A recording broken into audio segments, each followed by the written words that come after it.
hey man. Hey man. How's it going? Good, how you doing? Oh, really good. Now that I can go back to the movies. Movies? Watch some movies. Oh yeah. All them new movies. Yep. Really like those movies. Love those movies, man. Yeah. See any good movies lately? Oh yeah, I did. Black Widow. Black Widow? Scarlett You mean that movie Johansson's that was movie. supposed to come out a year and a half ago? Yep.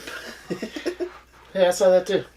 Nice. I actually think I saw you guys in the theater. I was the row behind you, but kind of in the middle. Oh, you hear that weird guy behind us? Yeah, Black Widow finally came out. Oh, thank God. So excited about it. Finally. Been waiting for it for so long. Yeah. I mean, this movie was supposed to come out so long ago that the post-credits scene is less impactful for it having come out long after Falcon and the Winter Soldier. Yeah. So there's that. Yeah. But other than that, and the fact that we just had to wait so long, there's really not a lot of detriment to it having come out this late. No, not really. I mean, the fact that it was coming out after Endgame in the first place was like, alright, like, you guys should have done this movie, like, 4 years ago, but, you know, they should have, whatever. They should have done it, like, not very long after 2. Yeah. But they didn't have quite the creative movie freedom as they do now. Yeah. Which is a shame. They could have done it at so many different points. Well, the head of Disney at that point was very adamant about not doing anything too crazy. Freaking Bob. Yeah, he's also kind of sexist too. So. Yeah. And then Wonder Woman did really well, and then they're all like, make this movie. Yeah, pretty much. Freaking jerks. Yep. Been wanting to see a Black Widow movie ever since she debuted in Iron Man 2. And freaking how many, like almost 8 years later, finally getting it. Yeah. It's taken almost 10 years to get this freaking movie. But before we talk about the movie, we're going to talk about a beer that, in a very similar way to our main character, has a Russian name with American origins. Kind of. Yeah, kind of. We start off in America in the movie, and that's the kind of point I'm making. I just wanted to say that. Okay, fine. It's just not really American at all. But, anyways. Old Rasputin. Mm-hmm. This is a big beer. Yes. And Russian Imperial Stout, 9%. I mean, this thing packs a punch. Oh yeah, but it's totally worth it. You get great flavors. Like it is a strong beer, but it is not like it's a very smooth and forgiving beer. Yeah. But yeah, it's not very like over the top in your face. Like it's actually very drinkable for an Imperial Stout. Mm-hmm. Especially at 9%. Like I love it. I could sit here and drink this no problem, as if it were maybe not 9%. 9%. It'll still put up its punches if you're not used to Imperial Stouts. But if you're like us and quite enjoy Imperial Stouts from time to time, then this is just lovely. Yep. North Coast Brewing, out of Fort Bragg, California. They make a fair number of beers, but this is the only one I can name off the top of my head. Yeah, I can't think of anything at the moment. Yeah. I'm just enjoying my beer.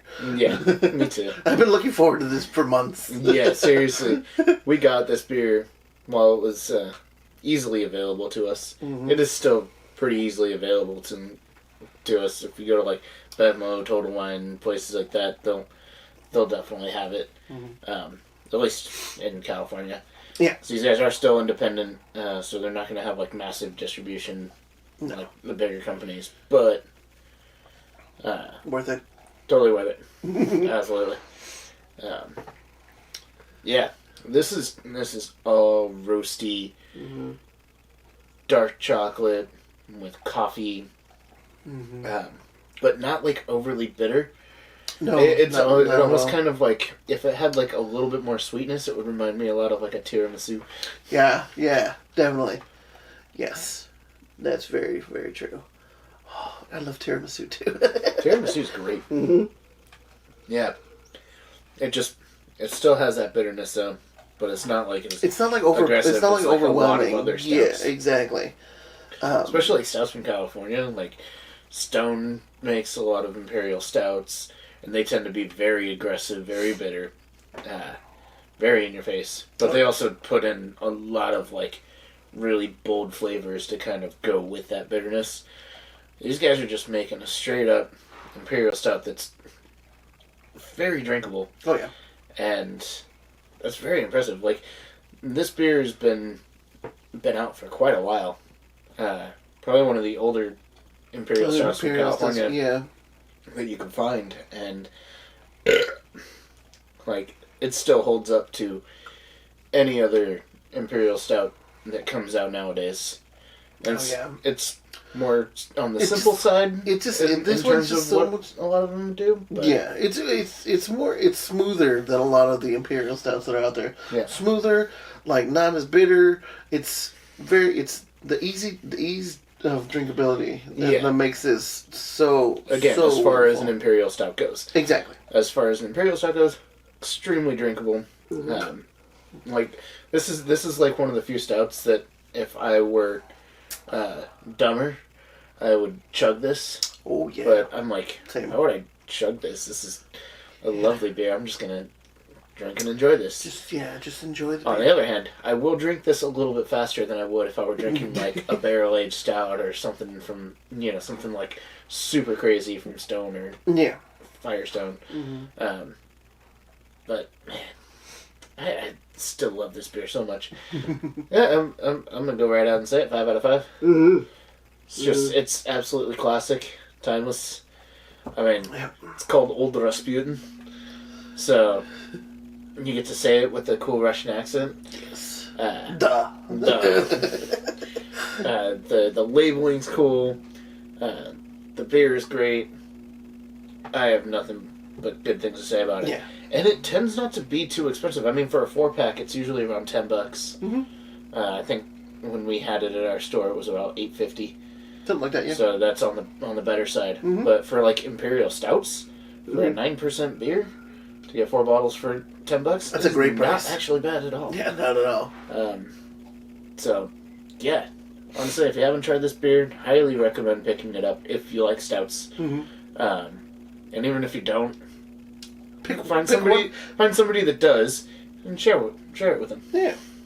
Pick one bottle and then try it. Yeah, exactly. I mean, they come in 12-ounce bottles, so it's not like it's a huge commitment. Yeah, true. I mean, it's not like it's a slog to get through this beer. It's just wonderful. Yeah, it's just wonderful. Absolutely. So with that, let's talk about Black Widow, man. Okay. Spoiler alert, because we're not gonna tell you when the spoilers actually come up. We're just gonna talk about the movie now. Which we totally ditched our old format for talking about movies because we're so used to doing our TV show the format. synopsis is Black Widow movie. Yeah. Really? It's set in the past. Yeah. Well, not like the long past, but in between Civil War and Infinity War. Yeah. So, I'd say overall, I enjoyed the movie. But it is probably one of the more poorly written Marvel movies in a long time. Yeah. At least as far as like the story goes. Yeah. The story was kind of all over the place. They were trying to introduce a lot of things at once. Yeah.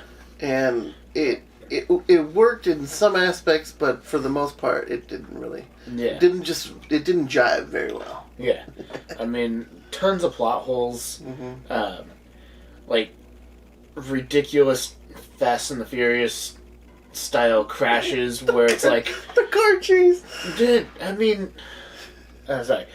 That's in the trailer, so we're not really spoiling much there. Oh, I'm about to spoil something. When freaking Taskmaster shoots her car with a freaking rocket. And she comes out, gets hit in the side, and that thing goes flying. Oh yeah, tumbling. okay. When she first escapes. Yeah. And she goes tumbling. Car flips about 6-7 times, lands on the edge of a bridge, and you see that thing. That thing is absolutely total. She's climbing out of there like, oh, you know what? Gotta get out of here. I gotta fight this dude. And I'm just like, what the hell? And that's not the only time that happens either.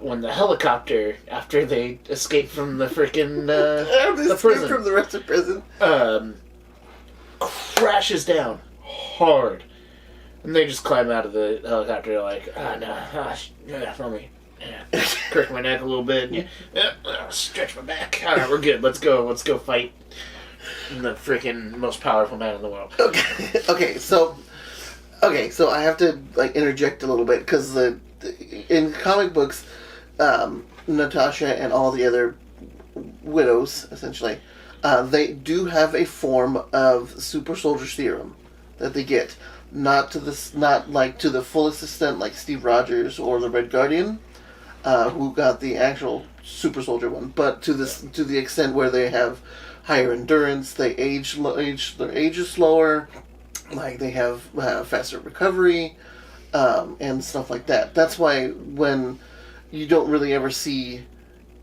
you don't see Natasha's wounds the next day. Like, you don't see Yelena's wound on her arm the next day. It'd be a really good idea to explain any of that. They don't really mention that, ever in any of the past movies. Any or movie this they've one. ever done, and this movie is completely neglected. Like, you have to have this guy's level of comic book knowledge to know that was even a thing. Yeah, because the Red Room to do a lot of... They mentioned experiments, but I mean, that's very vague. Yeah, I mean, that could also have to do with, the mind control drug that they use. Yeah. And, the pheromone BS that What's-His-Face uses. Dreykov, yeah. Dreykov. Which is actually a callback to the comics where she actually... that actually happens, and then she finds out that Nick Fury used it as well in a just-in-case scenario. So, but forget about and there's another fun one. Why doesn't she just stand downwind and shoot him? It's like, the speed of smell only goes so fast, and it's not that fast at all. Yeah, but I guess they wanted to they had to give her a reason to bash her head onto a table. Yep. I guess. And then reshape her nose. Yeah. I thought that was so cool, though. I mean, that was cool, but, nothing we haven't seen in an action movie 6,000 times. Exactly, yeah. Or in the Punisher Warzone where he does it with a pencil. That was a terrible movie. Terrible movie. Some okay scenes in that, though. Yes, okay scenes, bad movie. Yeah. But, yeah, so she has some, superhuman abilities, but not necessarily, she's not on Steve Rogers' level. Yeah. But she's, close. She's, right there. Yeah. But, again, they don't explain any of that. They don't explain any of that, so we can't just assume that that's it. Yeah. They just decided to make her invincible for this movie. Yeah. Which, also, I mean, it also explains, it also harkens back when you see her in the Winter Soldier. Mm-hmm. She holds up the gun with her arm that she was shot in. So... Yeah. So, I mean, Which, you can... Is that, a deep cut to the comic books, or is it just lazy screenwriting? A little bit of both. I'm leaning more towards one than the other. I'm gonna have to tell you that. I know. But I mean, since I read comic books, I already understood that part. But since it's not explained in any of the movies that's what actually happens and, why Natasha's the way she is, or any of the widows are the way they are, it just kind of, you're how, why, what is happening? Yeah. my favorite character is her sister, Yelena. Oh yeah, by far the best addition to the Marvel series. absolutely. And obviously spoilers for the end of the movie. I love that we're gonna see more of her in the Hawkeye series. Yeah. So okay. So I already told him about this theory, but so for the Hawkeye series, I'm saying I'm at least halfway through. We haven't even finished talking about the movie yet. Like, hold on, I want to get this out while I can. While I still remember, halfway through the series of Hawkeye, she actually ends up killing Hawkeye. And then that's when she finds out that he didn't actually kill her. It was a sacrifice thing, and then the rest of the series is Hawkeye's daughter picking up the mantle of Hawkeye, going after Yelena, and then like in the last episode, they team up to take out the bigger bad. See, that could be our Thunderbolts lead-in. That could be them taking down Valentina. That could be. Which would be pretty cool. I've heard a couple people say that they didn't like the end credits scene with Valentina. I heard that a couple people I've talked to about this movie say that they it seemed like Valentina was more mocking Natasha than being supportive, and I was like, well, yeah. I mean, kinda, yeah. I mean, yeah.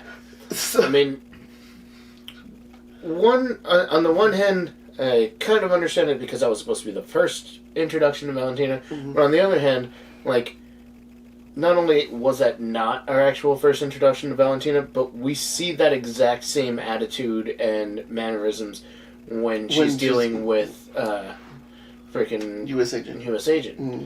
So, I'm sorry, did you not watch Falcon and the Winter Soldier? Yeah, exactly. So I mean, can I get a jive for how that character is going to be? If you haven't, you should watch it. Yeah. And then watch our videos about it. But yeah. Anyways, going back to the movie, because there's still more plot holes I want to talk about too. Go for it, man. So, not really a plot hole, and it seems more of just, hey, let's do this because it's cool. When she goes to her safe house in Budapest. And fights. Budapest. Nobody says it like that. Shut up.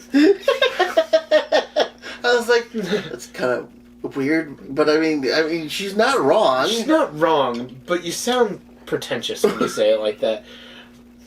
But anyways, when she fights her sister, it's there was really no reason to do that at all. But they're just all well, it'd be really cool to show them doing all the same moves to each other and flipping and reversing and all that stuff. Granted, it was pretty cool. It was. Yeah. But I mean, at the same time, yes, it was... It was entirely unnecessary. Yeah. But I mean, she's going in, not knowing where she's at. Yeah. So I mean, it was understandable, but I mean, yeah, without any real context, it's this is kind of dumb. Yeah. I mean, the whole prison breakout scene was just pure ridiculousness. That was Fast and the Furious, dragging the safe through the city. Ridiculous. In Brazil, yeah, that was brilliant. It's just some of the action scenes are fantastic. When she so well done. Such a poser. Disgusting. That was my favorite moment of that entire when she landed, sequence. She's and she does the freaking Black Widow pose. She did the shiver. Oh man, that was fantastic. It was fantastic.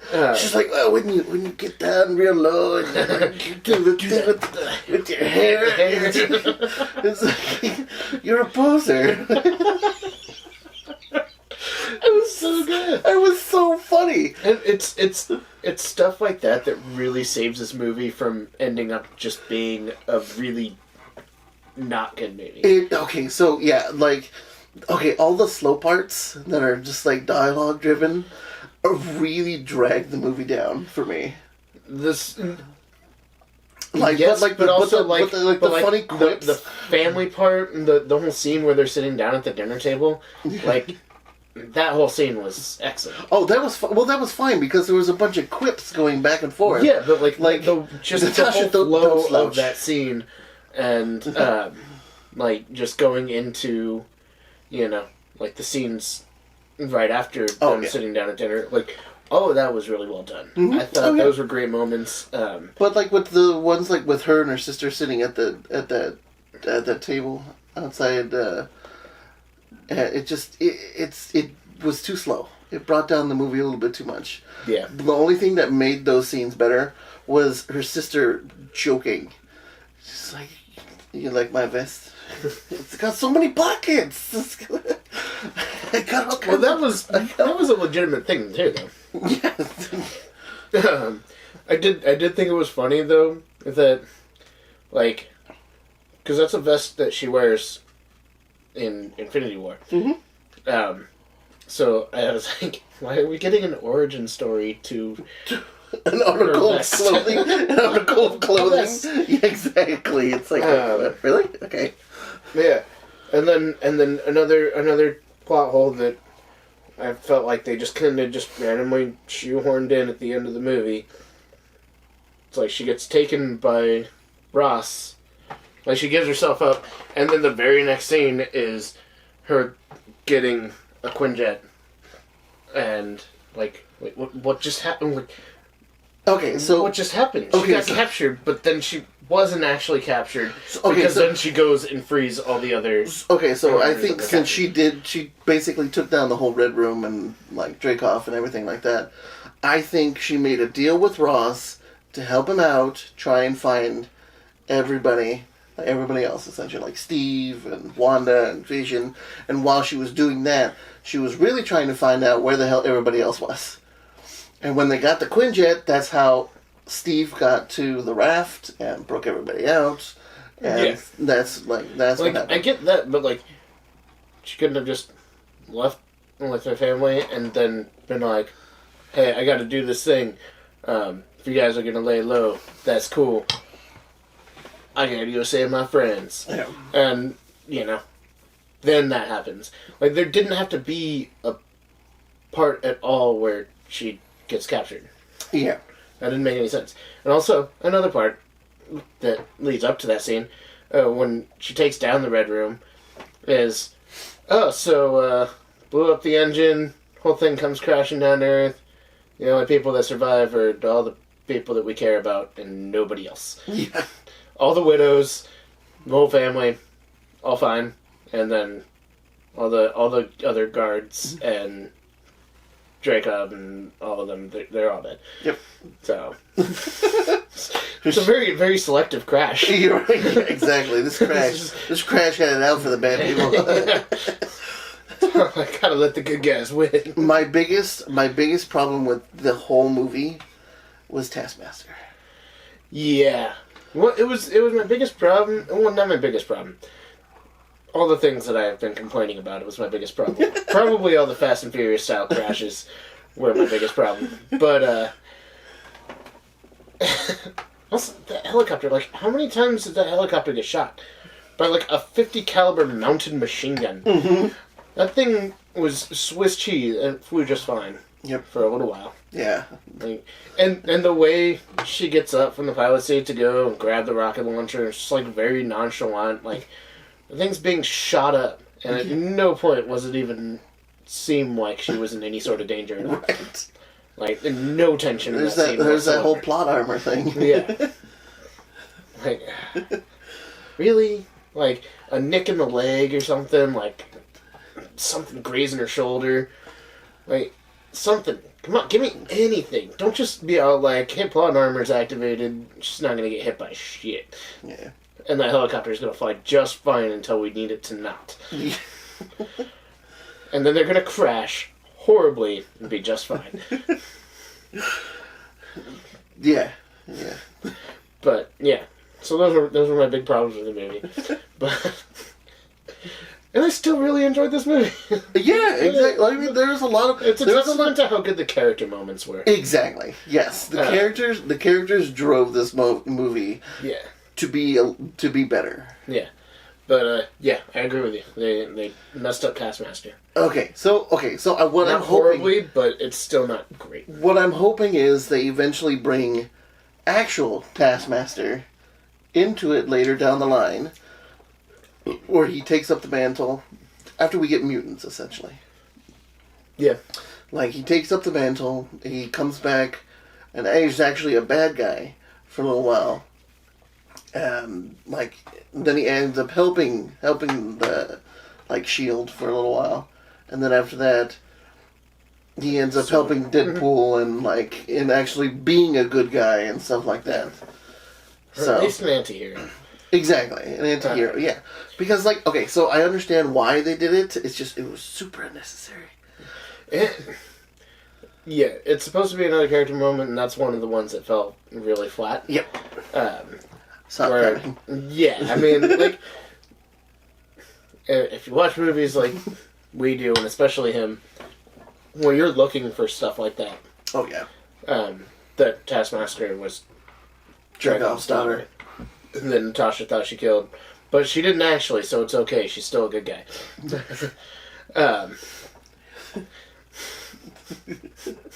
There's another part. But anyways, yeah. The way they did it, and honestly, I don't have the same hopes that you do. I really do. Because she survives at the end. Because she gets D-mind controlled. She's gonna be a recurring character. I'm okay with her being a recurring character. I want somebody else to be Taskmaster. I don't think they're gonna recast Taskmaster. I don't think they're gonna do another Taskmaster. I hope so. I hope that, if anything, she had a kid while she was Taskmaster. And down the line when we get mutants, that's who becomes Taskmaster. Mm-hmm. And that's why he has the ability to copy other superheroes' abilities and other abilities. Yeah. And stuff like that, just by watching them. I can see it being a mutant ability. Yeah. And them going that direction. Mm-hmm. That would be a way to do it without actually getting rid of the character that they created, basically. Yeah, that way both characters still can exist, but separately. Yeah. This movie was kind of all over the place. It's definitely one of the weaker movies. Yeah. It kind of lands, in the lower middle of the pack of Marvel movies for me. Yeah, it's kind of I had such high hopes for it. It just needed to be a female-led Winter Soldier, and it would have been amazing. Yeah, true. It could have been my second favorite Marvel movie. Instead, it was Jason Bourne. It was the Bourne Supremacy. The Bourne Supremacy. Yeah. The lesser of the Bourne movies. Well, no, that was the Bourne Ultimatum. That was the third one. Ultimatum was okay. Supremacy just fell flat for me. But, yeah. I mean, we can all agree Identity was the best. Identity was the best one. Yeah. And I didn't see any of the other ones after Ultimatum. I know I can only think of one other one that was after Ultimatum. And I did. The one guy from Avatar and Terminator Salvation. Yeah. And that movie sucked. It did. I didn't even see it, and I know it sucked. Jeremy Renner was in the fourth one. We'll just circle back to Hawkeye. Yep, there it is. I'm excited about that season, about that series. Mm-hmm. Well, it's going to be a season. That's not going to be a series. Or, it technically could be. Could be. But I think that's going to lead more into Young Avengers than anything. Yeah. You know who was great in this movie? Who? David Harbour's Red Guardian. Yeah.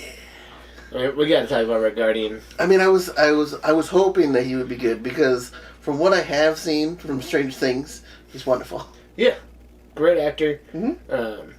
And yeah, his role in this movie, at first, you see him, back in the 90s, and seems like he's, got it together sort of thing.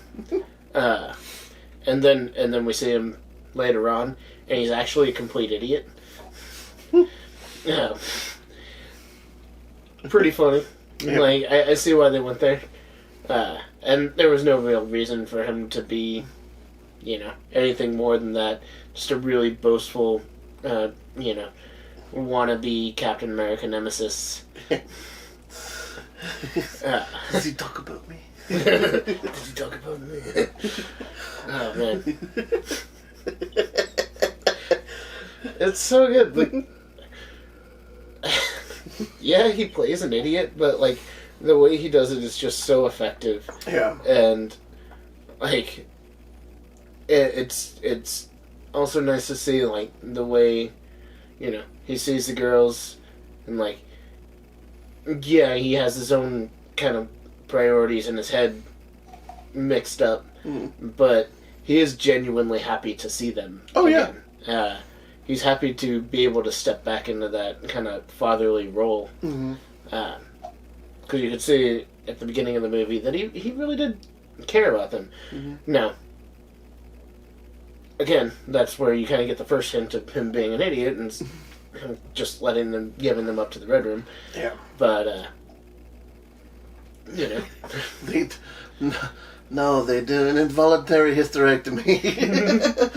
They took out my uterus. They chopped it up. Ovaries, swelled it up. Oh. He's like, okay, too much. Sorry, I didn't even get to fallopian tubes.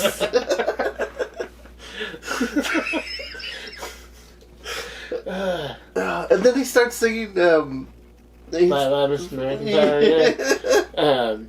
Which was also a great callback to the beginning of the movie, because she says it's her favorite song, and they play it on the radio and everything, or on tape. On tape, yeah.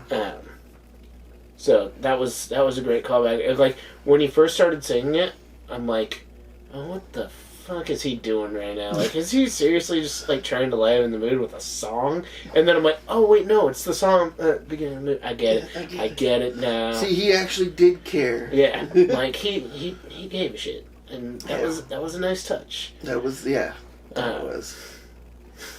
When he got hit with the first dart, he's all like, "Are you kidding me?" Like, easy joke, but it's still kind of effective. I chuckled. Yeah. Oh yeah. Oh totally. I chuckled. I thought it was. I laughed. Cameron chuckled. Call back to my life.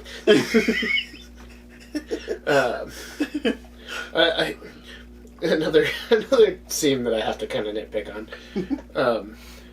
Decent callback to Winter Soldier, or no, yeah, Winter Soldier, using the face mask thing, but totally 100% unnecessary.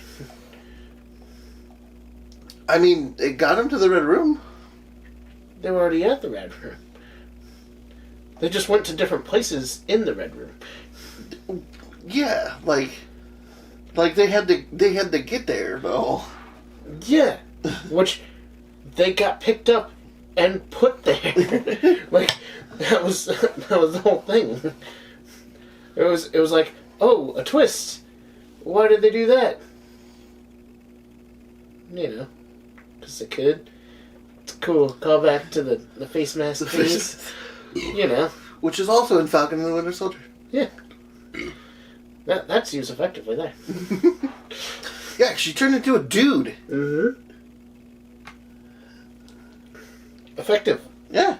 No, I was agreeing with you. Yeah. Anyways, overall, this movie, are you must see it in theaters? See it in theaters if you can. I say, or like you can rent it on Disney Plus or wait till it comes out.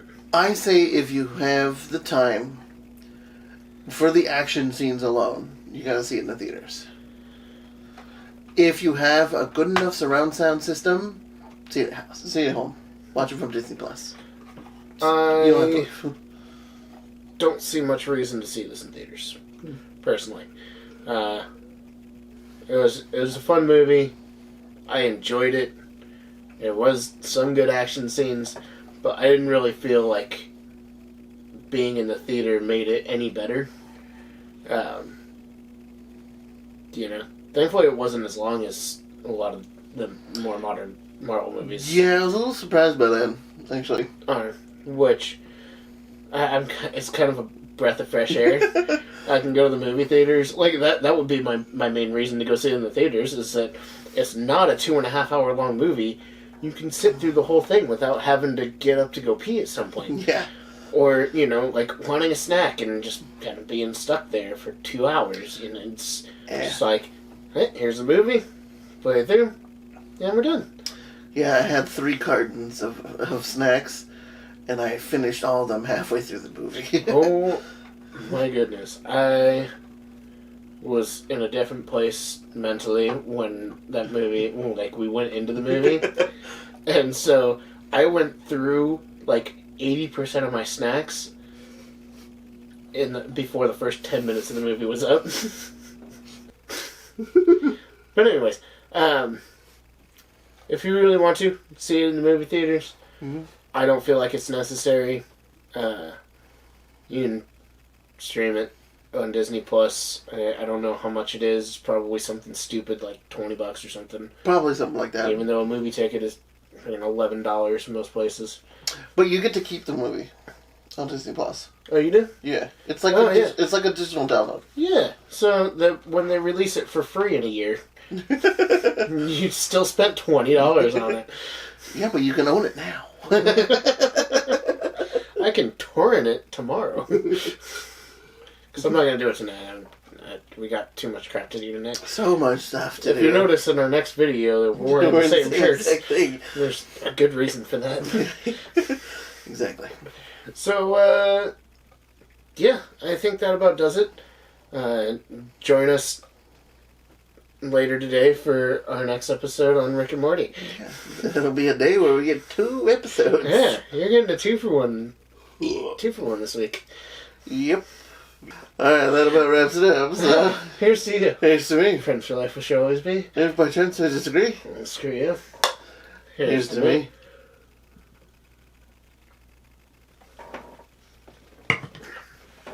See? Easy to chug, even though it's an Imperial Stout.